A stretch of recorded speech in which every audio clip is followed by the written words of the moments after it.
ऐसा है, ये जो ECIR 19 है ये 23 सितंबर 2023 को रजिस्टर की गई थी। इसमें अन्य अक्यूज के भी नाम थे, जिनमें से एक पूर्व विधायक हमारे दिलबाग सिंह जी हैं जो यमुनानगर से MLA रहे हैं, कुलविंदर सिंह जी, उनके भी नाम थे। लेकिन माननीय पंजाब हरियाणा हाई कोर्ट ने 8 फरवरी 2024 को उनका जो अरेस्ट है वो टोटली इलीगल डिक्लेयर कर दिया था। आज इससे पहले एक FIR लॉन्च करी हुई है माइनिंग एक्ट के अंदर, FIR नंबर 21, जो कि 19 जनवरी 2024 की है। अब मार्च से लेके अब तक मुझे 5-6 बार ED सम्मन कर चुकी है सुरेंद्र पवार जी को, और ये हर डेट पर ED के समक्ष अपना पेश होते थे, और जो ED इनसे इंटेरोगेट करती थी, स्टेटमेंट लिखती थी, ये उनके साथ फुली कोऑपरेट अपना करते थे। और जो डॉक्यूमेंट्स ED ने इनसे मांगे इन्होंने दिए, उनको ED ने सीज़ भी किया। और उसके बाद कल ED ने मुझे 11 बजे बुलाया और मैं ED के दफ्तर गया, तो वहाँ पर सुरेंद्र पवार जी अपना पूरा दिन बैठे रहे, उनसे सवाल जवाब हुए और रात को 2 बजे उनको अरेस्ट कर लिया। अरेस्ट करने के बाद सुबह यहाँ पर अपना सेशन जज साहब के सामने उनको पेश किया। और मैं आपको बताना चाहूँगा, इनको अरेस्ट किया गुड़गांव से और गुड़गांव के बाद पेश किया अम्बाला। इससे पहले जो अरेस्ट हुए थे उन मुलजमों को ED ने पेश किया था गुड़गांव। क्या हुआ? ED ने अपने इन्वेस्टिगेट करने के लिए इस मैटर को 14 दिन का रिमांड मांगा था, जिसको हमने अपोज किया on the grounds of arrest कि भी इनका जो अरेस्ट है वो टोटली इलीगल है।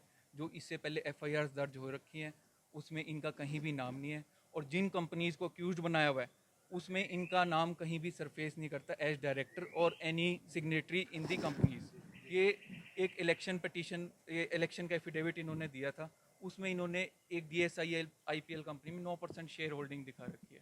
अब share holders can be anybody, उसमें ये तो अब सेशन जज साहब ने हमारे आर्गूमेंट को सुना और सेशन जज साहब ने 9 दिन का रिमांड दिया है और 2 एडिशनल डायरेक्शंस दिए हैं कि भी इनका रेगुलर मेडिकल चेकअप, मेडिसिन जो ये ऑलरेडी ले रहे हैं वो दी जाए इनको। और हमने एक और एडिशनल रिक्वेस्ट करी कि भी सुबह 9 बजे से लेकर 10:30 बजे तक के बीच में इनको इनके काउंसिल से मिलने दिया जाए, रोज़ाना 8.5 आधा घंटा।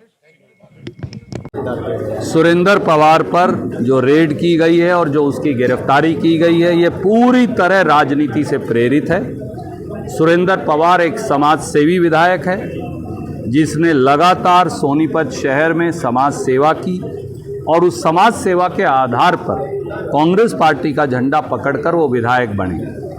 उनको इस प्रकार से गिरफ्तार करना सरासर गलत है और हारी हुई भाजपा की तानाशाही को दर्शाता है। देखिए, इस सरकार, यहाँ सरकार नाम की कोई चीज़ बची नहीं है। ये एक झूठा जाल है, इनके पास ना बहुमत है ना विधायक हैं। ये आखिरी पायदान पर सरकार खड़ी है। मैं हरियाणा के लोगों को केवल ये कहूँगा, एक धक्का और दे दीजिएगा, उसके बाद तरक्की और विकास की नई गंगा बहेगी। दाल में तो दाल डालने के बजाय नून डाले बहू और कसूर सासू का। मेरे साथ तो ये करने लग रहे हैं नायब और है जी। मैं किसी का नाम नहीं लेता कि कौन पकड़ा गया कौन नहीं पकड़ा गया, लेकिन मैं दावे के साथ कहता हूँ कि सरकार ने ईमानदारी से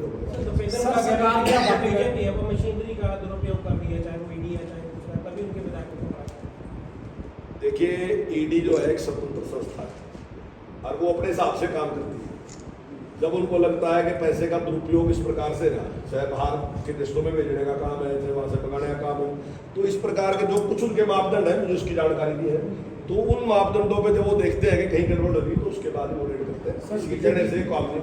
सर, सरकार आपके सारे आप कह रहे हैं ये बहुत